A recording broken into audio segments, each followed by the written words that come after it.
2-year-old boy and his 26-year-old uncle were killed, and a pregnant woman was wounded, on Tuesday in what authorities suspect was a gang-related shooting, according to Chicago police.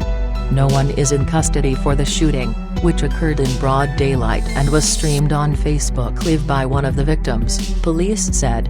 Police said the adult male victim, Lazar Collins, was a known gang member.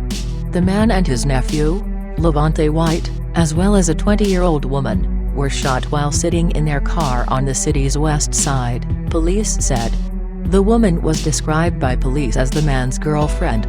She was wounded in the stomach, and was listed in fair condition. Paramedics were able to revive the boy when they arrived at the scene, but he died from his injuries shortly after.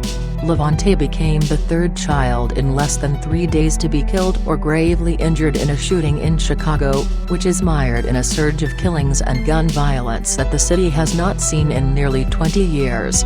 We have yet another innocent child that can lose his life over senseless gun violence, Police Superintendent Teddy Johnson said at the scene of the shooting shortly before police announced that Levante had died from his injuries. I am sick of it, and I know Chicago is sick of it. Investigators were reviewing surveillance video from the area, and investigators had promising leads about the gunman, Johnson said. Police said they were also reviewing Facebook Live video that the woman was streaming when the victims were ambushed. In the Facebook video, Collins and woman can be seen singing along to music as they drove into an alley, and the child is seated in the back of the car. About 3 minutes into the live stream, the sound of a series of shots can be heard. The woman then runs from the car into the home of someone she appears to know. They shot at us, the woman says as she ran through the home. I got a bullet in my stomach. Someone inside the house can be heard saying, call 911. Detectives believe Collins had been in some type of dispute with the gunman, according to police spokesman Anthony Guglielmi. Investigators were able to interview the woman, he said.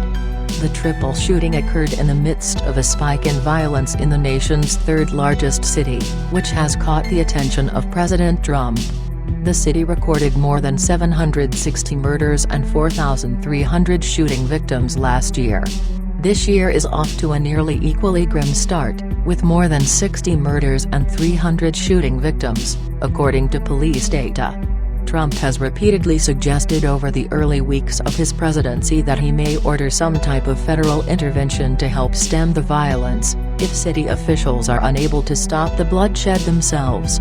Earlier this month, the Bureau of Alcohol, Tobacco and Firearms confirmed that it was weighing adding more agents to the agency's Chicago field office. The adult male, who authorities have not yet identified, was shot in the head and stomach, while the boy was wounded in the head. The death of the toddler marked the third time in less than 72 hours that a child in Chicago was victimized by the ongoing gun violence. On Saturday, a 11-year-old girl and 12-year-old girl were shot in the head in separate incidents on the city's south side. The 11-year-old, Dakaya Holmes, who was shot while sitting in her mother's car, succumbed to her injuries earlier on Tuesday. Canary Gentry Bowers, 12, who was shot as she played basketball with friends, remained in critical condition Tuesday evening.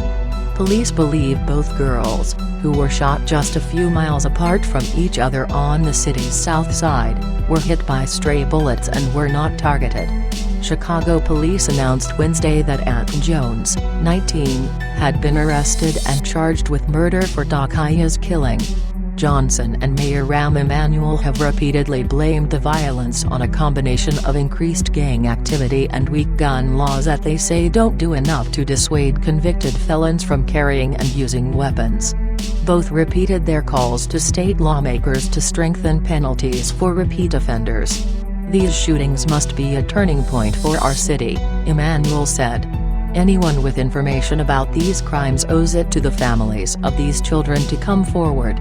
Johnson told reporters his gut feeling was that the shooter in the killing of 2-year-old Levante will also turn out to be a repeat gun offender.